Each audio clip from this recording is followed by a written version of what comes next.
Le voicing est un outil fondamental pour créer une sensation d'espace et de clarté dans la musique interprétée. Dans une texture dense ou polyphonique, le voicing empêche un son excessivement lourd et compact. Pour parvenir à un paysage sonore équilibré, stratifié et transparent, il est essentiel de développer le voicing à la fois dans l'imagination sonore et dans le toucher physique.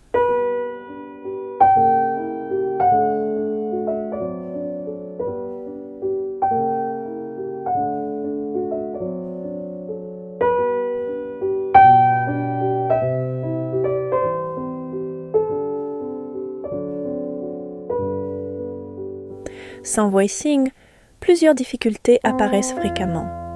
Une mélodie manquant d'expression ou de définition et un son lourd et compact.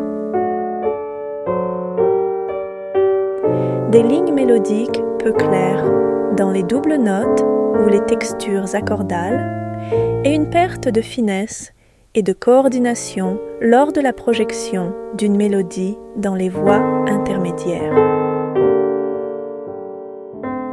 Le voicing soutient également une technique saine. Lorsque l'interprétation est guidée par l'imagination sonore, il aide à éviter la tension instinctive qui apparaît souvent lorsqu'on cherche à faire ressortir une mélodie par la force. L'équilibre provient de l'audition intérieure, ce qui permet à la main de rester détendue et donne la possibilité de construire clairement la ligne musicale.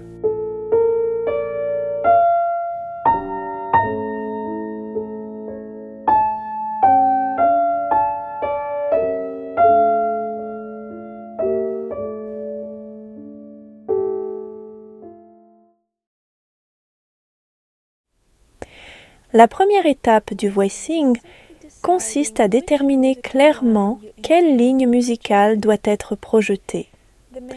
La mélodie principale, la ligne de basse, une mélodie cachée dans une texture dense ou polyphonique, une voix développée dans les doubles notes, les voix extérieures d'un passage accordal.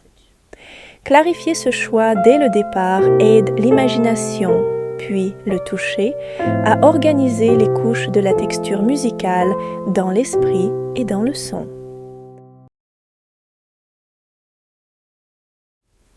À ce stade, il est essentiel d'imaginer les notes longues dans toute leur durée. Ainsi, en interprétant la mélodie Sol-Fa de cet exemple, l'imagination des notes longues crée deux couches distinctes dans l'esprit.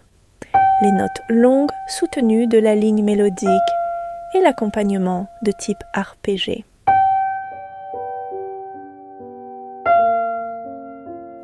L'avantage de cette imagination en couche est qu'elle renforce naturellement le voicing. Les notes plus petites de l'accompagnement apparaissent automatiquement plus douces et plus éloignées dans l'audition intérieure, sans qu'il soit nécessaire de forcer consciemment la mélodie, ni de retenir volontairement l'accompagnement. Lorsque l'on travaille l'harmonie, la dynamique ou le voicing, il est important d'éviter d'imaginer les notes trop rapidement. Choisissez un tempo intérieur qui permette d'entendre chaque détail avec clarté, environ 2 notes par seconde. Ce tempo soutient la clarté et aide l'imagination à rester focalisée. Si la dynamique est liée à la transparence ou à la densité de l'imagination sonore, le voicing est lié à la vivacité, à la richesse et à l'intensité du timbre imaginé. Portez votre attention sur les notes que vous souhaitez projeter. Zoomez mentalement sur leur couleur du son et leur texture, presque comme si vous observiez le son de très près. Par exemple, un pianissimo zoomé est perçu comme spacieux et léger, comme de l'air pur. Un fortissimo zoomé est perçu comme ardent, plein et vivant. Les étudiants hésitent souvent à utiliser ce zoom par crainte que le son imaginé ne devienne plus fort. En réalité, il est possible de zoomer autant que l'on souhaite jusqu'aux plus petites particules du son. Il en résulte un son projeté plus rond, plus consistant et plus expressif, même dans les dynamiques douces. Même si le son peut sembler plus intense, son caractère dynamique reste inchangé, enrichi par une plus grande profondeur, intensité et expressivité. Il en résulte la capacité de façonner une ligne de manière expressive, même en pianissimo, et de mettre en valeur des voix mélodiques intérieures au sein d'accords ou de textures polyphoniques.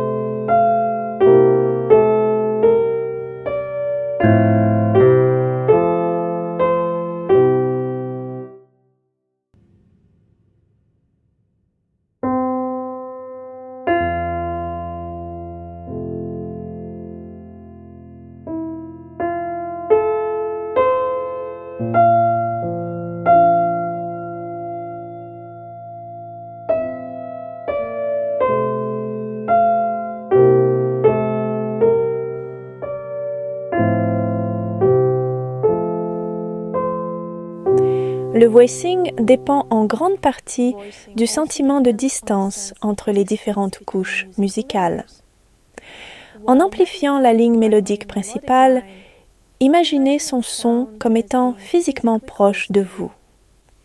En même temps, et sans aucun effort intentionnel, les notes d'accompagnement se placent naturellement plus loin, comme si elles reculaient de quelques mètres. Ce contraste de distance crée naturellement de la profondeur et permet à la mélodie de se détacher avec plus de clarté, tandis que l'accompagnement devient plus léger et plus transparent, sans aucun effort intentionnel. Si vous imaginez la ligne mise en avant avec une qualité plus tranchante ou plus pointue, les muscles de la main reflètent souvent cette qualité, ce qui engendre de la tension. Conservez dans votre imagination la même ampleur et le même environnement acoustique, même lorsque vous zoomez. Le son doit se sentir déployé et vivant, jamais comprimé ni contracté.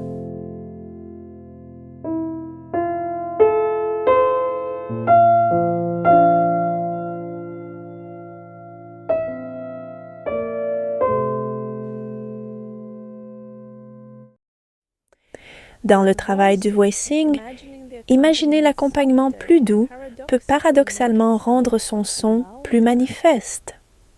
Concentrez-vous plutôt sur l'amplification de la ligne mélodique. Lorsque la mélodie devient vive et proche dans l'audition intérieure, l'accompagnement se retire naturellement, créant une sensation de distance et d'espace. L'arrière-plan s'adoucit de lui-même, sans aucun effort intentionnel. Comme pour la dynamique, la durée du son imaginé est essentielle. Si la résonance du son est trop courte, une tension apparaît souvent sous le poignet et le toucher devient vertical, dur ou percussif.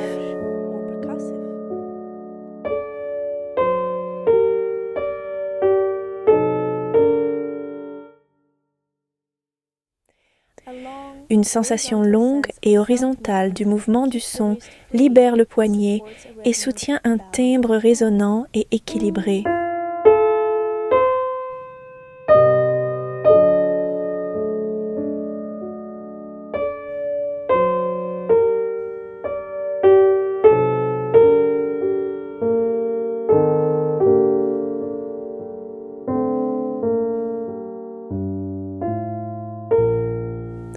Une erreur fréquente consiste à restreindre involontairement l'ouverture, la résonance et la vibration naturelle du chant intérieur lors de l'imagination du voicing. Il est essentiel de se souvenir que le voicing n'influence que la couleur du son et sa texture, jamais l'intonation. Ces deux aspects, voicing et intonation, relèvent de domaines entièrement distincts. Le voicing appartient à l'imagination sonore, tandis que l'intonation dépend des cordes vocales. Ils doivent rester indépendants. Si, en chantant à voix haute la ligne mélodique mise en valeur telle qu'elle est imaginée, l'intonation paraît plate ou étouffée, comme celle d'un enfant timide sur scène.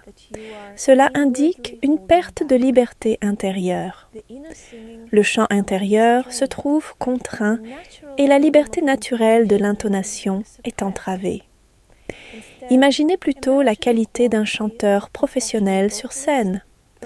Même dans la dynamique la plus douce, la voix continue de vibrer pleinement et de résonner librement.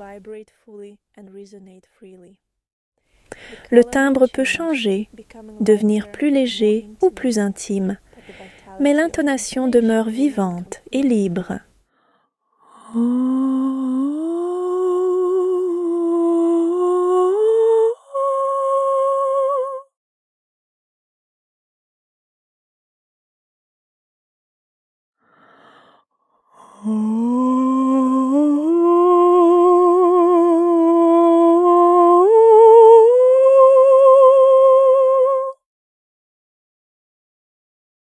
Lorsque la ligne mélodique est clairement projetée dans l'imagination, le toucher s'ajuste naturellement.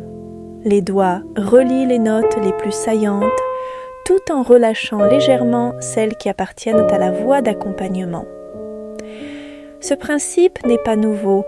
Il a été abordé dans le volume 1, au chapitre consacré au mouvement du poignet, mais dans le contexte du voicing, il prend toute sa signification. La hiérarchie sonore imaginée guide la hiérarchie physique du toucher.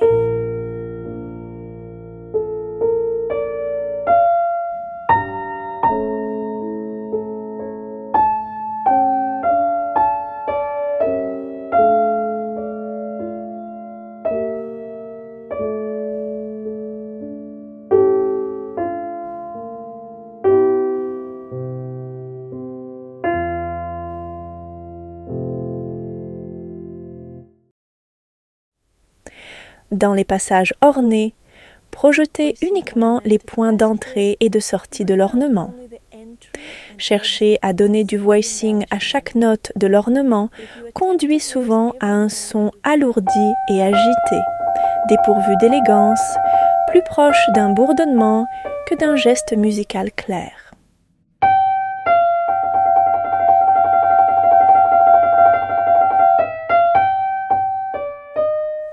Se concentrer sur les notes initiales et finales permet à l'ornement de rester léger, gracieux et stylistiquement approprié.